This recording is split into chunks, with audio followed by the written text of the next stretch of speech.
पतंग की डोर लंबी हो, इसका मतलब यह नहीं कि पतंग दूर तक चली जाएगी, बस उड़ाने का तरीका मालूम चाहिए। नमस्कार, मी सुवर्णा, तुमचं माझ्या चॅनलमध्ये खूप खूप स्वागत आहे। पहा ना, जीवन आयुष्य कसं जगायचं ती कला माहीत असणं गरजेचं आहे आणि जीवन जगण्यासाठी ज्या गोष्टी आवश्यक आहे त्या क्रमप्राप्त होणं गरजेचं आहे, तरच जीवन सफल होत असतं। आज मी यांच्यासाठी हा व्हिडिओ बनवत आहे, त्या ताईंसाठी की ज्या ताई मनामध्ये काहीतरी खंत घेऊन आहेत। मग अशी खंत कोणती आहे? बरेच मी व्हिडिओ पाहिले टीव्हीवर, जो शो केला जातो केवळ ताईंच्यासाठी असतो। त्याच्यातून काय असतं संदेश एकच असतो, ज्या ताई आहेत ज्यांच्या अंतर्मनात जे काही लपलेलं आहे ते कोणाजवळ तरी बोलणं गरजेचं आहे। ते दुःख असेल, ती खंत असेल, बोलणं गरजेचं आहे आणि या दृष्टिकोनातूनच काही कार्यक्रमही घेतले जातात। मग बऱ्याच अशा ताई आहेत की त्यांच्या मनामध्ये बरीचशी खंत लपलेली आहे, ती खंत त्या बोलू शकत नाहीत। अशा कितीतरी ताई आहेत। मग कोणाची माहेरबद्दल खंत आहे, बहीण भावाचं नातं दुरावलं गेलं आहे। परवाच मी एक व्हिडिओ पाहिला, ती स्त्री होती, ती सांगत होती की बहीण भावाचं नातं अतिशय त्यांचं अगदी एकमेकाला चिडवणं लहानपणी वगैरे सगळं असं चालायचं, पण लग्नानंतर काय बी नसलं ती ताई बोलली माहीत नाही आणि भाऊ लग्न झाल्यापासून तो बोलत नाही आहे। प्रचंड तिच्या मनाला टोचलेली ती खंत आहे आणि ती एवढंच सांगत होती, बरीच वर्ष झाली लग्नाला, जवळजवळ 30 वर्ष लग्नाला झाली। 30 वर्ष झाली ती भावाशी बोलत नाही, भाऊही तिच्याशी बोलत नाही। काय असं घडलंय म्हणते, मलाही माहीत नाही, सुख काय आहे तेही उमगलेलं नाही, पण तो भाऊ बहिणीशी बोलत नाही आहे। ती असं सांगत होती की तिचे आई वडील वारलेले आहेत आणि आई वडिलांच्या नंतर एक मोठा आधार असतो तो म्हणजे भावाचा, आणि तो भाऊच तिच्याशी बोलत मुळीच नाही आहे।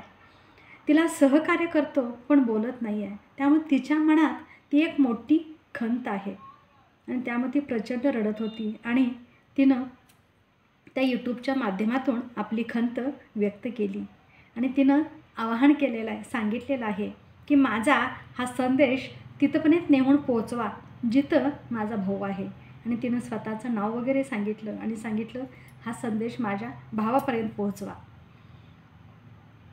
पहा ना, तिनं बालपणातल्या सगळ्या गोष्टी सांगितल्या, कशा पद्धतीनं बालपण घालवलं, कशा प्रकारची त्यांची परिस्थिती होती, किती हालाकीची परिस्थिती होती, आणि अशा परिस्थितीमध्ये तिनं फक्त भावाच्या विरुद्ध लग्न केलं।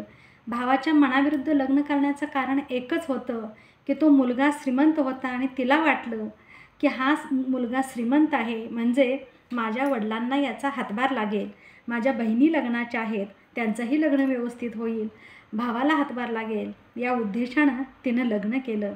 भावाने तिच्या नकार दिला होता, पण नकार असतानासुद्धा तिनं ते स्वीकारलं केवळ आपल्या माहेरसाठी, भावाच्या सुखासाठी, बहिणींच्या सुखासाठी, वडिलांच्या सुखासाठी तिनं त्याचा स्वीकार केला। पण लग्नानंतर तिला खूप त्रास आणि यातना सहन कराव्या लागल्या। नवरा तो तिचा दारुडी, प्रचंड मारहाण करायचा, सासूही खूप प्रचंड त्रास द्यायची, पण तिनं ही खंत कधी माहेरी सांगितलीच नाही की मला असा त्रास होत आहे, कोणालाही तिनं सांगितलं नाही। एक दिवस तर असं झालं की तिला अपरात्री घराबाहेर काढलं, पण तरीही ताठ मानेनं तिथंच वावरली, तिनं घर सोडलं नाही। तिच्या मनात आलं जर यदा कदाचित मी हे घर सोडून गेले तर माझ्या बहिणींचं काय होईल, ज्या बहिणी घरात लग्नाच्या आहेत, भाऊ लग्नाचे आहेत, आणि मी अशा परिस्थितीत जर हे सोडलं, घरी जाऊन माहेरी जाऊन राहिले तर माझ्या बहिणींचं काय, लोक वाटेल ते बोलतील, बहिणींचं लग्न होणं गरजेचं, आणि त्यामुळे तिनं प्रचंड सहन केलं। एवढं सगळं सहन करते आहे आणि तिचा 2 महिन्यापूर्वीच तिचा नवरा वारला। त्यामुळे तिला प्रचंड ती खंत आहे. कोणाजवळ दुःख बोलायचं असं तिला वाटत आहे. जे सगळ्या छोट्या छोट्या गोष्टी ती स्वतःच्या भावाला सांगत होती, पण ती आता बोलू शकत नाही. तर अशा कितीतरी स्त्रिया आहेत. बऱ्याच स्त्रिया, एक स्त्री तर सांगत होती की आमच्या दोघी मैत्रिणी आम्ही लग्नापूर्वी होतो. अतिशय चांगले आमचे संबंध होते. दोघी एकमेकीच्या विचारानं आम्ही चालत होतो. पण लग्न झालं आणि आमची मैत्री दुरावली. का दुरावली? तर दोघींनी ठरवलं होतं की आपण नोकरी करायची, नर्स व्हायचं. त्यांचं शिक्षणही ते पूर्ण झालेलं होतं. पण तिची मैत्रीण होती ती नर्स झाली, दवाखान्यात लागली. पण ही जी आहे हिनं सासरकडून नकार आल्यामुळं नोकरी केलीच नाही. त्यामुळं दोघींनी जे अगदी वचन घेतलं होतं मनापासून, ते वचन तोडलं म्हणून त्या मैत्रिणीला लागलेलं आहे. आणि त्यामुळे ती त्या मैत्रिणीशी बोलत नाही. त्यामुळे तीही सांगत होती की माझं एवढंच सांगणं आहे, जिथं कुठं असशील तिथं नक्कीच माझा मी संदेश पोहोचवलेला आहे, तो ऐक आणि तू मला भेटण्यासाठी आहे. म्हणजे पहा ना, काही अंतर्मनातल्या गोष्टी असतात ना, त्या कधी बोलल्या जात नाहीत. काही अशा गोष्टी असतात त्या मनातच राहतात. अशा कितीतरी ताई आहेत. मग कितीतरी अशा खंत मनामध्ये लपलेली आहे. कोणाचं माहेर तुटलं असेल, कोणाची आई तुटली असेल, कोणाचे वडील मुलीपासून लांब असेल, कोणी लव्ह मॅरेज केलं असेल, त्यामुळे त्या मुलीला खंत झाली असेल. पण शेवटी माहेर हे माहेरच असतं. आणि जेव्हा हे असं अबोल राहतं, माहेर लांब राहतं काहीतरी कारणास्तव, आणि तेव्हा त्या स्त्रीला प्रचंड त्रास होत असतो. कारण ती सासरीही सांगू शकत नसते ही खंत, आणि कोणाला बोलताही येत नाही. आणि बरीच वर्ष ही खंत ती काळजात घेऊन राहते. आणि ही खंत कुठेतरी उलगडणं गरजेचं आहे. आणि त्या टी व्हीवर जो कार्यक्रम सादर केला, त्या कार्यक्रमाच्या माध्यमातून बऱ्याच ताईंनी अशी खंत व्यक्त केलेली आहे.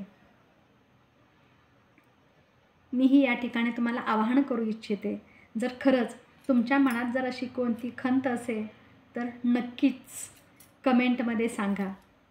नक्कीच तुमच्या मनातील जी खंत आहे मी तुमच्या त्या माहेरी, भाऊ असेल, वहिनी असेल, आई असेल, बाबा असेल, कोणी असेल, त्यांच्यापर्यंत पोहोचवण्याचा मी नक्कीच प्रयत्न करेन. त्याच्यावर मी एक नवीनच व्हिडिओ तयार करेन. आणि खरंच जर अशी भेट होत असेल कोणाची, तर आपलं हे कार्य फार मोठं मोलाचं असेल, एवढं निश्चित मी सांगेन. धन्यवाद. व्हिडिओ कसा वाटला अवश्य सांगा. स्वस्थ राहा, मस्त राहा, मजेत राहा, आनंदी राहा, उत्साही राहा, हसत राहा आणि हसवत राहा. आणि तुमची खंत जी आहे मनातील ती नक्कीच तुम्ही बोलून दाखवा. कारण शेवटी आपण मनुष्य आहोत. काही सुप्त गुण असतात, काही खंत लपलेली असते, ती आपण दीर्घकाळ ठेवू शकत नाही, नाहीतर तो आपणालाच त्रास होत असतो. त्यामुळे मनातील खंत बोलत चला, सांगत चला. तुमची खंत जी आहे, तुमचं जे काही दुःख आहे, त्या दुःखाचं नक्कीच निवारण करता येईल.